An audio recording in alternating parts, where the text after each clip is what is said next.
A day on the ski slopes turns into every parent's nightmare. Come on, Matt. Let's go. Stranded in an icy wilderness, hopes of rescue fade. A father faces a heartbreaking choice. I'm gonna die. To wait for rescue or go for help, leaving his young son alone in a frozen cave on the mountain. Hardest decision I've ever made, to leave a child of mine behind.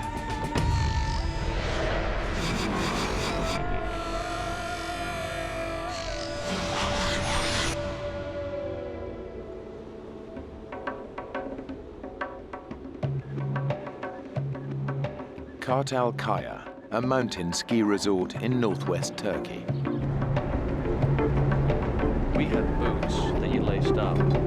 U.S. Air Force Lieutenant Colonel Mike Couillard is taking a few hours off to go skiing with his two sons. I hope we have a lot of snowball fights.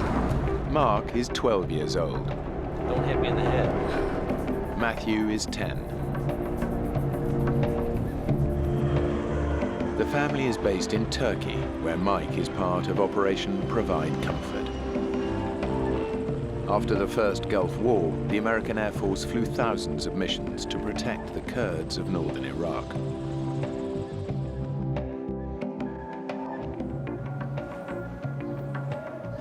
While Mike takes the boys skiing, his wife Mary stays at home with daughter Marisa. A lot of people we know are going, but it's mostly dads and their sons. And I'll stay back and I'll keep Marisa. Got you all myself tonight.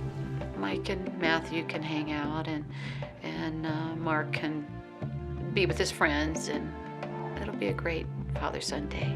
What's the time? For Mike, today's a rare break from duty and an opportunity for a boy's day out. He and the boys are traveling from their home in the Turkish capital, Ankara, up to the remote mountain resort of Kartalkaya. By American standards, Kartalkaya is not a real big mountain. It's about 6,000 feet. We'd been there once, and we hadn't really totally explored the mountain, but it was, certainly a good place for us to go with the family.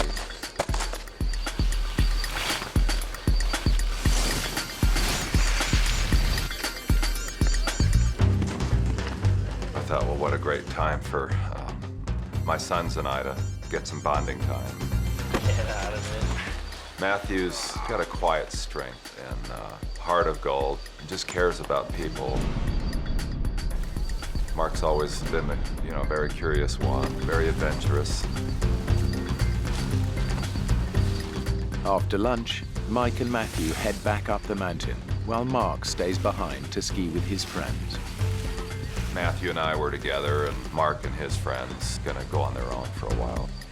He said that him and Matt were gonna ski together, and that was the last time I saw him that day. Tired?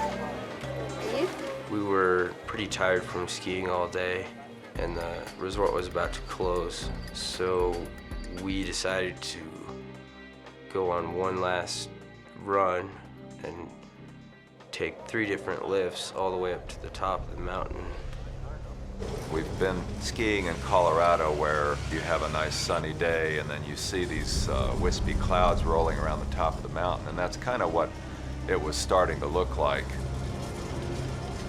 The weather at the top was much worse than at the bottom.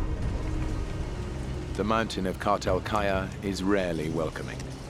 And by the time Mike and Matthew reach the top of the lift, a solid bank of fog has rolled in from the Black Sea. Locals call it the Mister. It produces a whiteout, and the ski slope back down to the resort is no longer visible. There's 2 different paths you could take, the left or the right.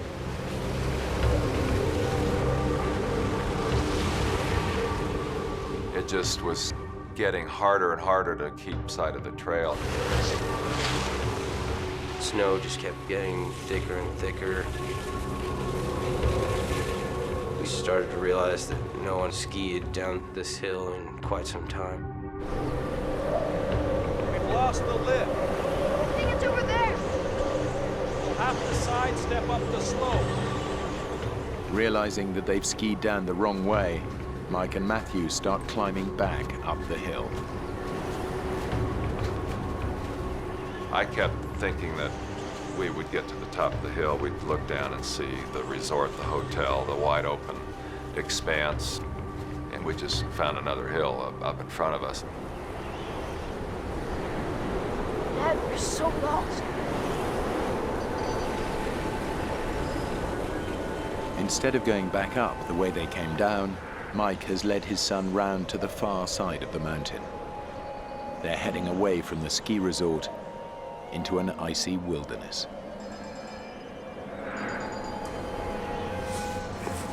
Probably by now it's between 3:30 and 4, and it's already starting to look like the sun's going down, and it's getting on towards twilight.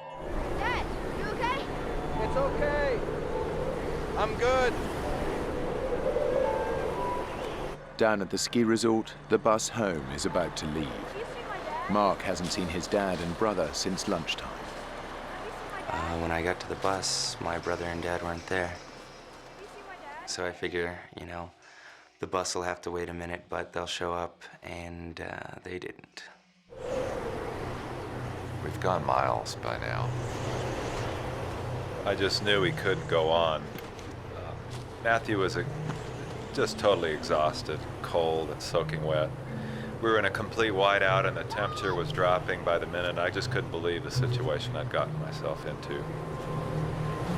I mean, it was like one moment we were having a nice time skiing in the sun, and then the next we were facing this terrible situation.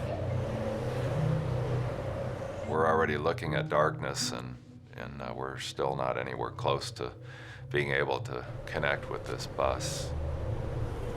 Close to exhaustion, Mike and Matthew struggle on through heavy snow for 7 hours. As the temperature on the mountain drops, hypothermia and frostbite become a real danger.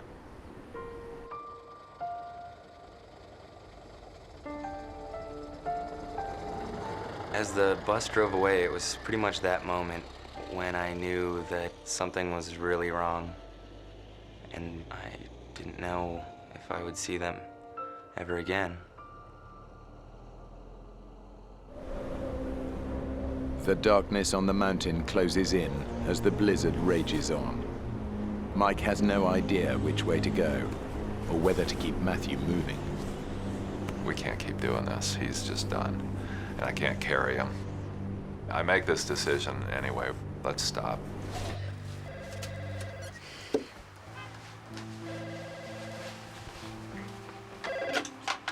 Hello? Hello, Mary. It's Wanda. At the ski resort, Mike's colleague, Major Wanda Villiers, is looking after Mark. Look, Mary, there's a bit of a problem. My friend Wanda was on the phone, and she said that Mike and Matthew had not come down off the mountain. Well, where are they? Well, we just don't know. I'd had a lot of survival training. I knew how to make a shelter. So I decided to go up the slope a bit and see if I can find a good tree to spend the night underneath.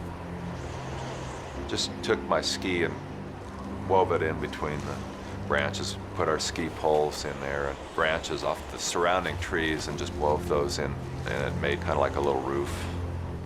The lion's share of your body temperature can be soaked up by just laying on cold ground, so it's very important to get a layer of pine boughs underneath us. What comes from the back of my mind, like a ton of bricks, is the full weight of the situation. Hey, we're gonna be out here. Despite the conditions, a search and rescue team is sent onto the mountain. As I was looking out the window, kind of hoping I would see them coming down the mountain, I could hear the loudspeakers playing Turkish pop music on all the ski runs, hoping that my dad and brother would hear it and find the hotel. By now it's late into the night, and I'm just thinking, how is Mary gonna take this news that we haven't come back? As we're settling in, I'm formulating a plan. What am I gonna do tomorrow? Because tomorrow's got to go on, and we've got to get ourselves out of this mess. Mike and Matthew have passed a night on the mountain in a howling blizzard and freezing temperatures. Mike had decided they should stay put. As dawn breaks, their survival depends on being found soon.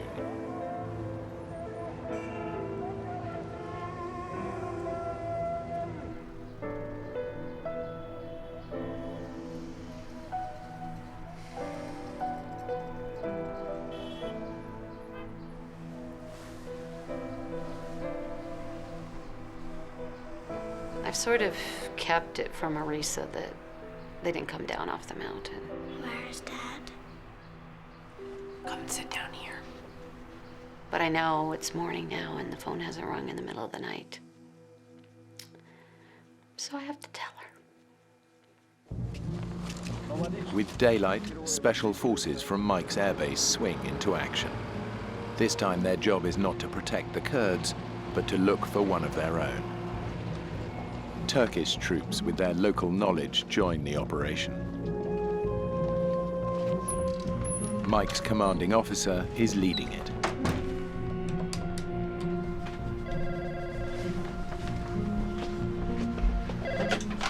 Hello? Mary, it's Ed Fitzgerald here. I just wanted to update you on the situation. Mike's colonel lets me know that the search has already started, that people are actually looking for them. He's going to coordinate the search from the lodge there at the ski resort. The search makes national news, but it's focusing on the area surrounding the ski slopes. Mike and Matthew are in fact miles away. After an uncomfortable night, Matthew awakes cold, wet, and still exhausted. We woke up kind of groggy that morning. I think because we had slept off and on the whole night. In the daylight, I was able to see there was like an opening in the rock. Mike's survival training kicks in. When lost, find shelter and stay where you are. It's a cave. We've been sitting on top of it all night. Come on, son. They can stay in the cave and wait to be rescued.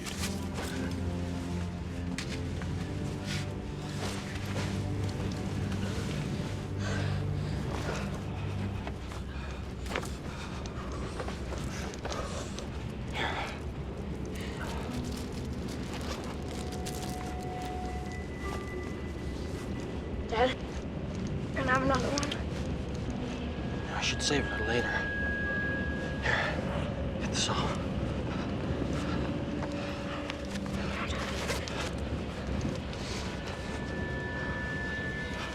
Here. Wow, that's wet, huh? All right. Take mine.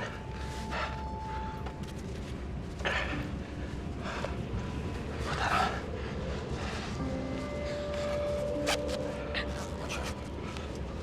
Dad, you know what? I don't think I can ski today. That's okay. Because we're staying here tonight.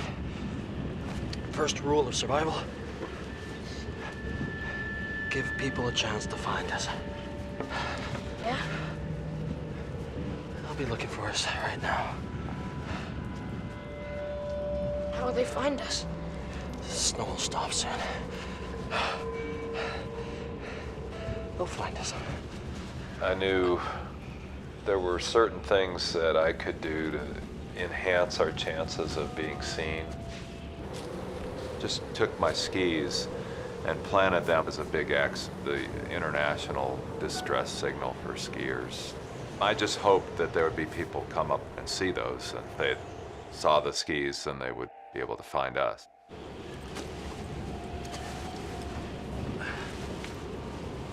Mike and Matthew have been in freezing temperatures for 24 hours. The cave offers protection from the blizzard outside, but little else. It was at that point I realized I was already getting that first warning sign of frostbite, which is this little white callus buildup on your hands, kind of a waxy look.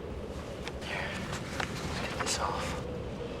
These boots were not doing a good job of keeping our feet warm. Let's get a wet sock off. Having looked at my own hands and seen the condition I was in, I decided, maybe I'd investigate Matthew's feet. Dad, I can't feel my toes. He was starting to experience some of the first stages of frostbite there on his feet, too. Wiggle your toes. Get the circulation going. That's it.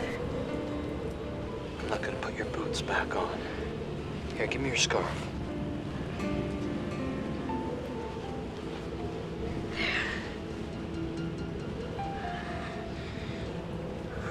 Inside the cave, it was cold enough for water to freeze. The temperature dropped below freezing. Let's get this one off.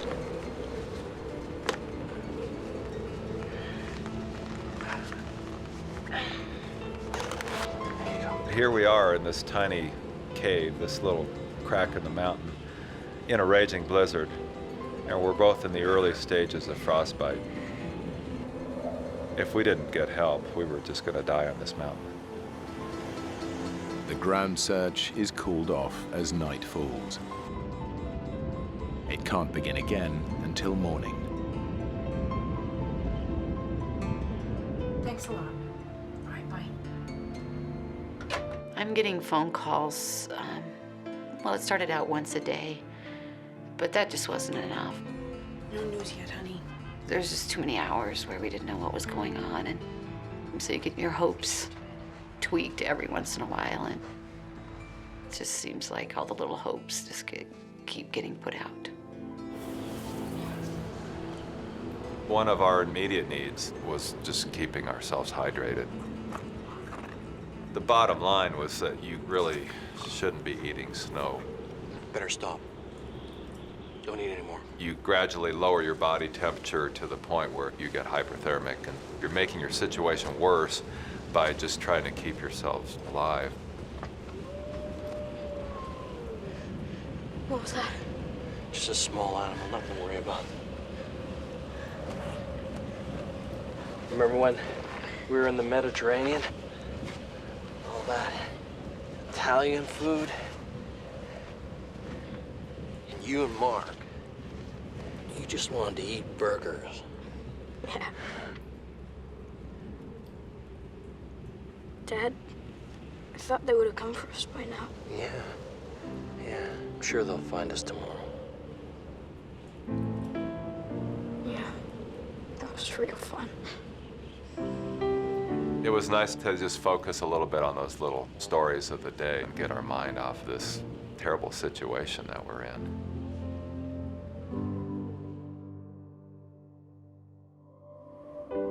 As dawn breaks on the mountain, the storm clears. Thanks. I will. See you, Mark. Snowplows have opened the way to the resort, and Mark is able to get home. I'm keeping sane because I'm thinking Mike would never leave Matthew. I'm thinking he's had survival training. Dad, I'm real hungry. I'm realizing they probably don't have food, but maybe some of the snacks they took, they just had stuffed in their pockets. It's our last one.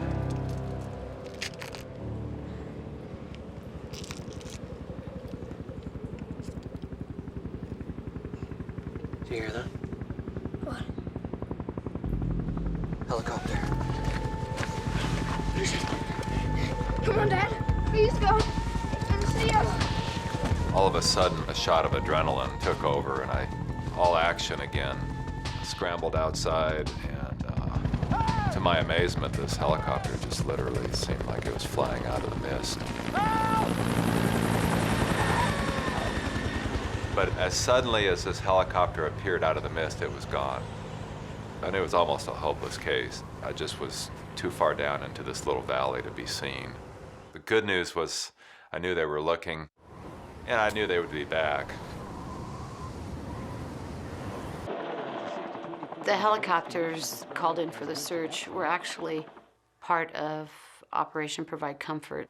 pretty sophisticated helicopters, and I was just so excited that they were able to get something besides people on the ground looking for them.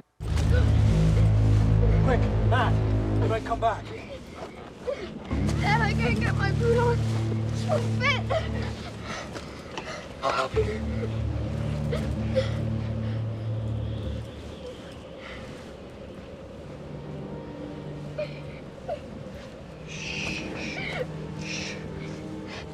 Don't cry.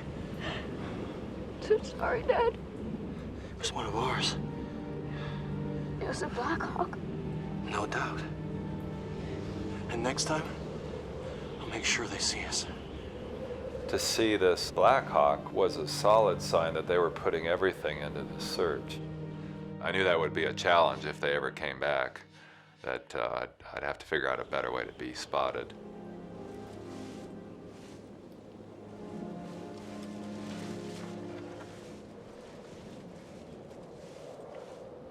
How's your feet? I can't feel them. About every 30 minutes to an hour, I would take his feet and put them on my belly and let the core body temperature warm him up. It was also an opportunity to periodically check and see how his feet were doing, and I could see that they were still getting worse. How about that? You want to try standing up, get the circulation going?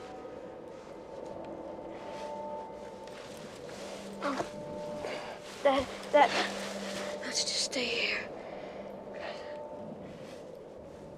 Mike can't carry Matthew to safety. I'm gonna take your boot, okay? So he pins all his hopes on rescue. I figured, use these boots that he's probably not going to use. It's bright and sunny outside, and it just seemed like now might be a good time to go and do a little more exploring. Mike knows that the improved weather will make the search easier, but they're hard to spot down amongst the trees. I had to do everything in my power to get them to see me. And if I was to be seen, I needed to get up above where we were. And I thought, you know, if I could go across the stream and climb up on top of that ridge, I figured it'd be a lot easier to be spotted. But climbing to the top of the ridge would mean leaving Matthew alone, and Mike's not prepared to consider doing that yet.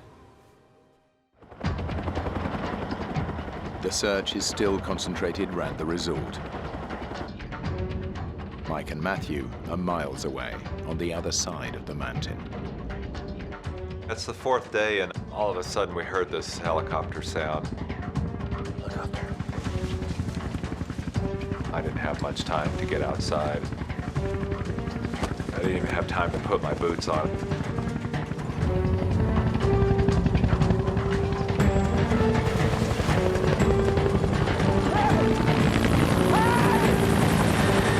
It came seemingly out of nowhere.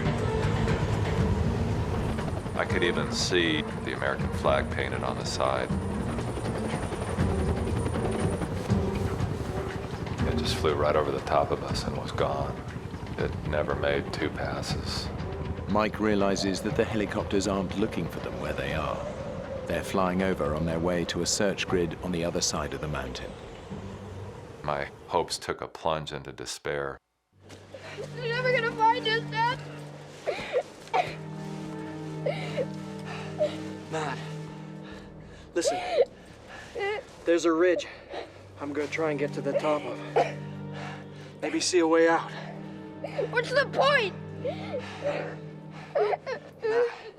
We gotta stay positive. Matt, snap out of it! Dad, you're wrong. We're never gonna get out of here. We're gonna die here. Mike now faces the unthinkable. Matthew can't move, Mike won't leave without him. But if they wait to be rescued, they may die together.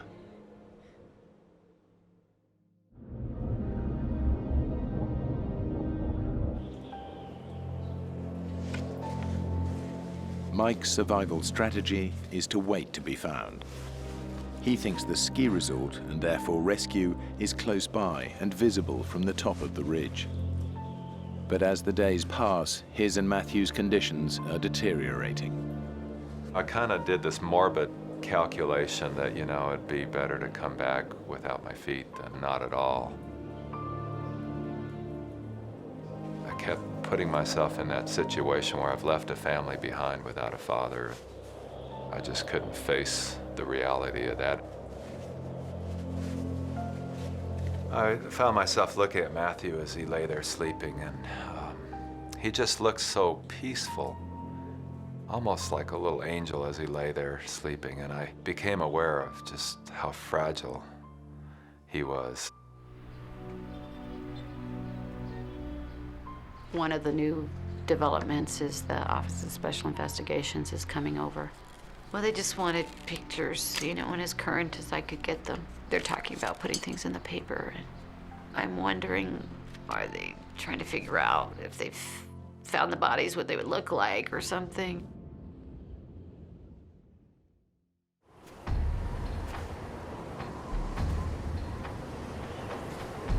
Next morning, during his daily explorations, Mike, though weakened by the cold and lack of food, decides to tackle the ridge.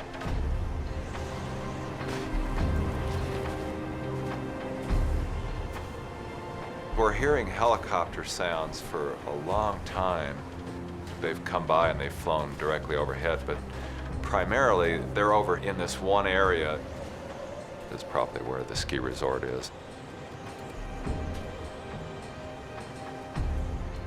They've done the calculation, how far is a father and a 10-year-old child gonna go?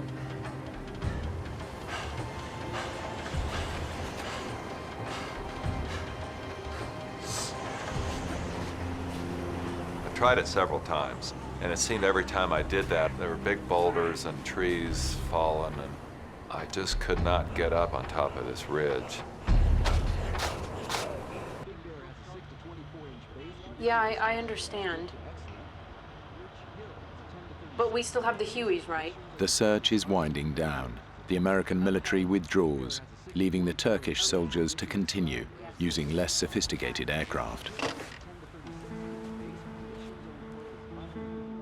Colonel Fitzgerald was telling me that they're going to change the type of helicopter that they're going to have out, and it's just going to map out the area where they think they are so that they can go back and find their bodies in the spring. Mike and Matthew's disappearance is still a major news story. Colonel Fitzgerald calls a press conference in the resort hotel. If we do not find any more information in the next 24 to 36 hours, then we may consider stopping the search and assume for this particular location that the bodies are underneath the snow. I'm just infuriated at that thought because I just don't think they're gone. I shouldn't give up. Can I get you a cup? Colonel Fitzgerald has come over to the house. They want to look at the options again, Mary. He's talking about, well, maybe they skied over a ridge and didn't even realize in the dark. This kind of snow coverage. He's got pictures of all this tons and tons of snow, and you can't even tell trees are trees, and of course it is pretty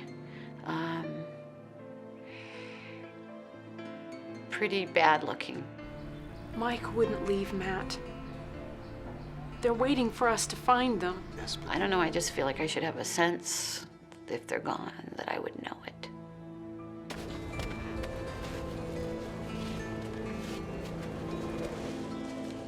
Mike's first attempt to reach the top of the ridge has failed. But he knows that getting there offers the one chance he has of saving Matthew.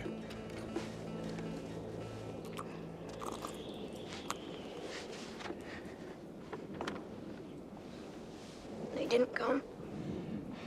When we get out of here, I'm gonna buy you the biggest hamburger you've ever seen.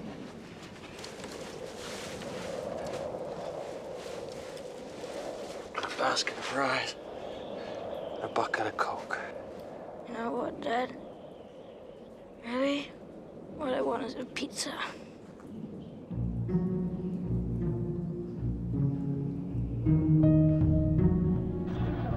Well, Well, the Turkish government had decided to do one last big push, and they were going to send out 500 Turkish commandos to search for Mike and Matthew.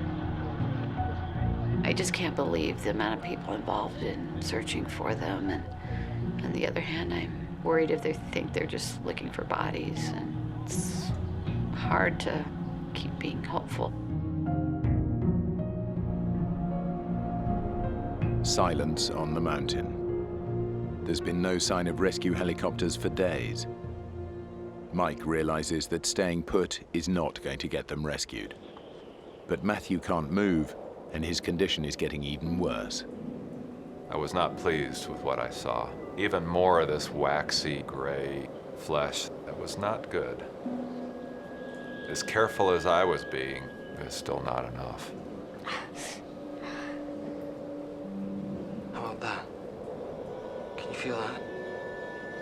No, I can't feel anything.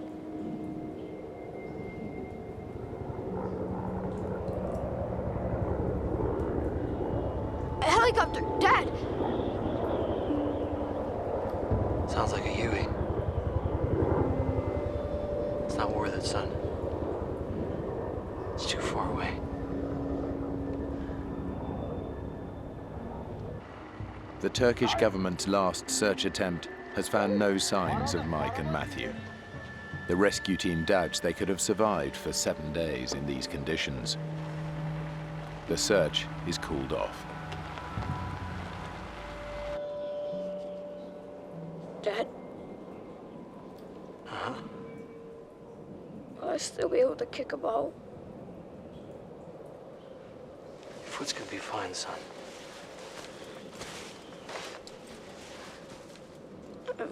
I've got another question. Go on. What's it like to,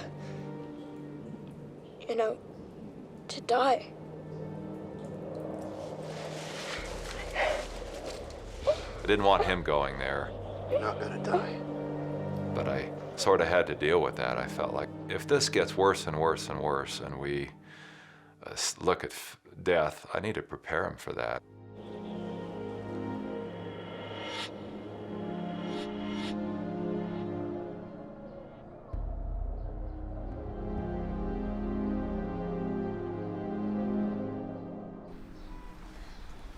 Friday afternoon, my friend Wanda comes in, and she says that they're thinking of sending Mark and Marisa and I back to the States. Maybe it's time we think about getting you guys home. To be near family. This is my family, Wanda. I'm adamant that I'm not going.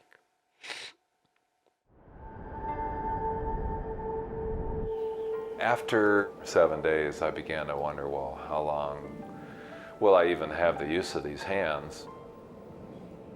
I decided to start writing a note to my family. It'd sure be nice to tell the people I love, like my wife and family, how I feel about them. You want me to write? Anything from you? Okay. Matthew has just got that tender heart. Tell Marissa. I wish I hadn't fought with her so much. He's a real quiet kid, but he's deep too, and that love is coming out in his words. Tell Mom she's a good cook. Yeah, back to his family. He wanted me to put that in there. You know what? Just tell them I love them.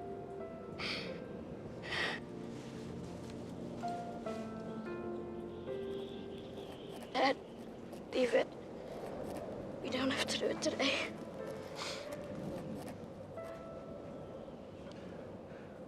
What are you doing? I thought maybe you could warm my feet. Mike knows they cannot survive much longer. He also knows that it's up to him to find a way out.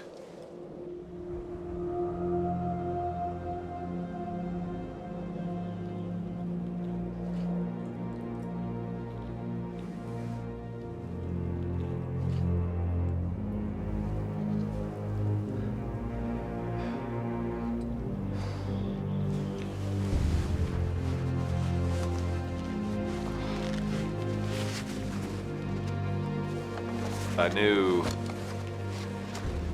every time I put those boots back on, I was taking some already frostbitten tissue and aggravating it and doing damage.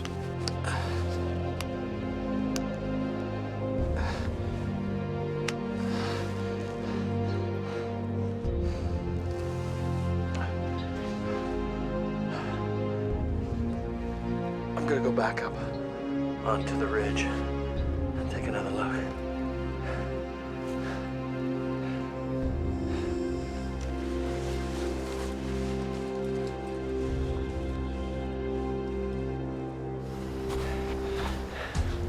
Mike attempts once again to climb the ridge. I knew that at some point the search is going to be called off. You know, I'd already tried several times, but maybe I can try one more time and get up on this ridge.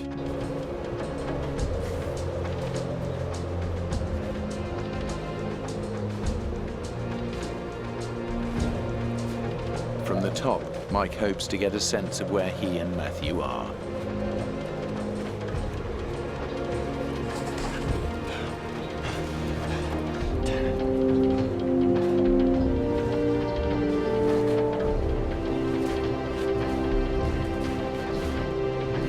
I don't know why I was successful, but this time I was able to get up. I was able to see a panorama. To Mike's surprise, the view doesn't reveal the ski resort. Instead, he sees a distant clump of cabins. But to go down to them might mean there was no way back up to Matthew. I had this debate. What if you go to these cabins and you get there and there's nobody there, and now you're in a worse position? And the other voice was saying, well, what if you don't go? What if you just stay here and die? I'm losing energy by the day. I'm getting weaker by the moment. I sort of calculated at some point I'm gonna maybe go for help. It was kind of a now or nothing thing. The only way to decide this is to put this to Matthew and see how he's with this.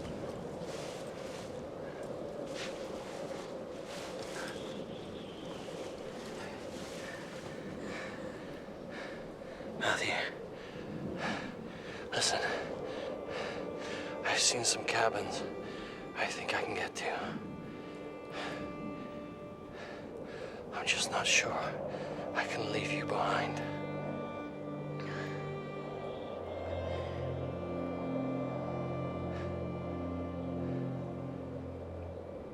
You know what, Dad? Maybe you should go. Because if we stay here, they'll just be finding our bodies. It was like he was giving me permission.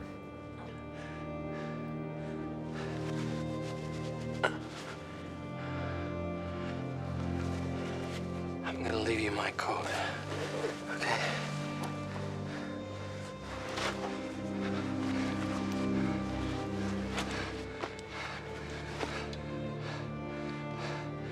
Don't try and leave the cave. I'll be back before nightfall.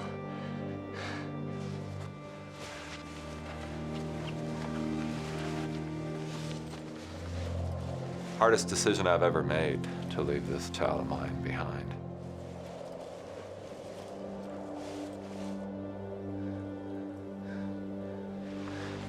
It's tearing my heart out to do that, even knowing that it was the logical best thing to do.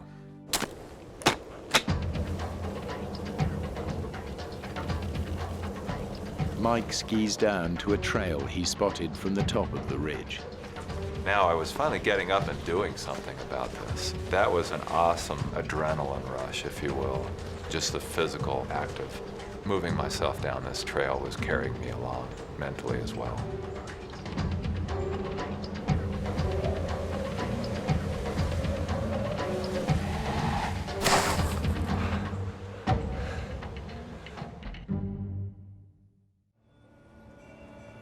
the idea comes up to have a service of hope on the Monday, 8 days after they're missing.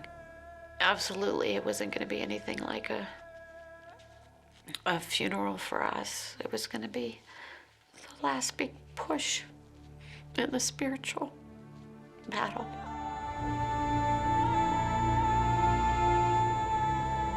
Boy, I was really tired.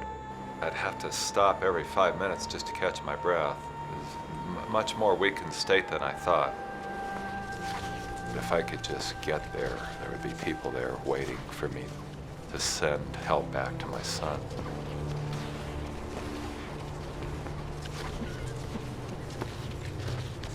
Well, as I get closer to this village, I'm looking for telephone lines, power lines, signs that there really are people there. I don't see smoke coming out of the chimneys. I don't see any snowmobiles. All I see is animal tracks. It's pretty obvious that there's nobody there.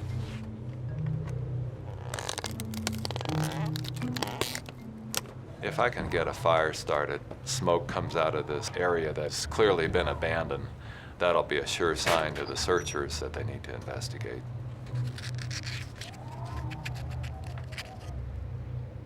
I found a box and it had one match in it. And it was like, this is my one chance.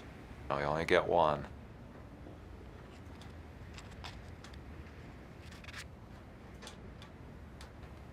I decided to wait. And I thought, well, what's in the other cabins?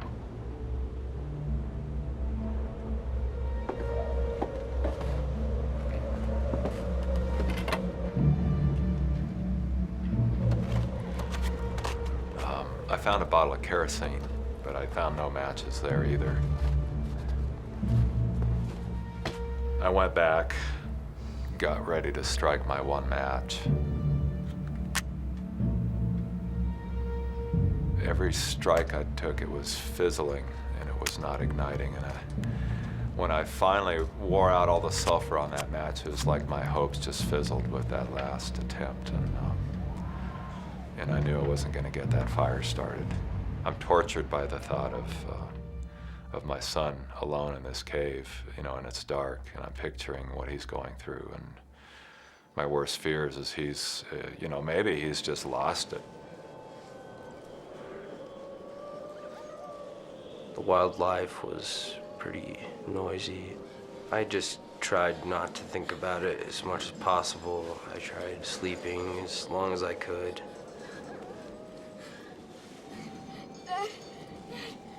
He wasn't there, and I was really scared. Off and on I was sleeping, and I was in just a torment, just knowing that he was in a worse place than me.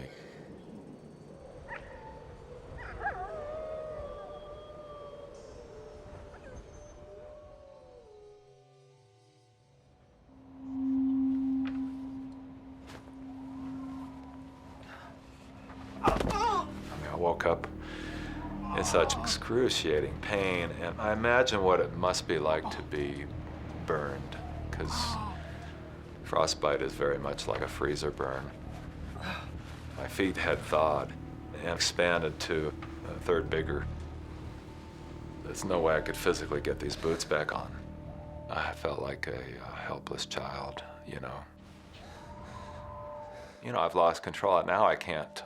Now there's no way I'm going to get back up to where Matthew is. There's no way I can get back.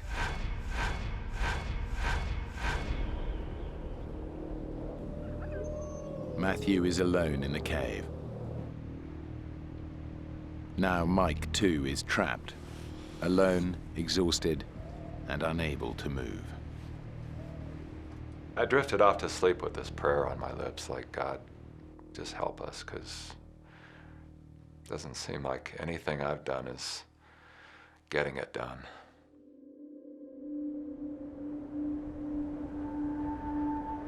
Two days had gone by, and I didn't know what kind of mental state he would be in, let alone his physical state. I had to let him go. I can't take care of him anymore. I just came to the thought that I don't know what I'd do if I had to go back and face Mary without Matthew with me. I'd run out of water. I grabbed a couple pots and pans and crawled my way to the front door to just scoop some snow off the steps.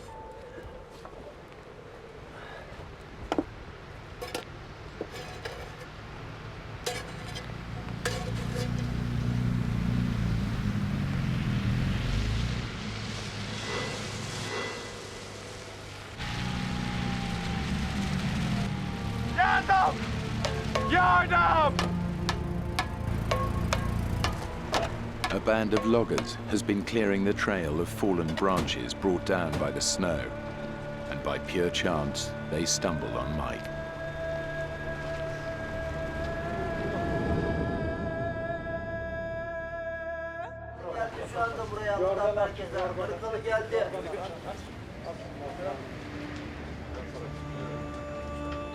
There was a man at a shortwave radio, and they were telling me, well, we're in contact with these people that are out looking for your son.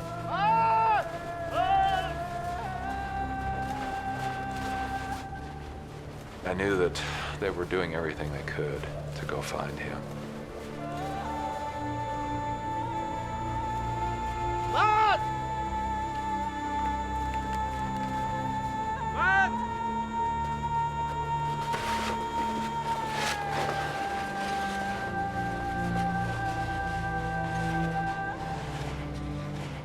By now, I mean, it's a sea of humanity.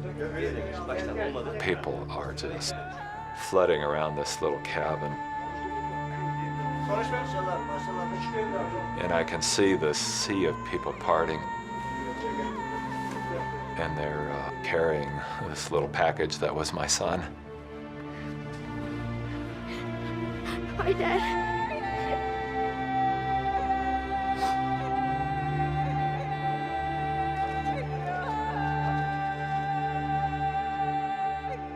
Things were happening pretty quick. You know, they were getting in touch with all the embassy folks. Finally, they put Mary on, and I said, hey, dear, we've been separated a little bit, Matthew and I, but we're okay. Little did I know, she had no idea that we'd been separated for days. It was probably just as well. After an operation to remove one toe and part of another, Matthew's feet were saved. He and Mike made a full recovery. The family now lives in Colorado Springs.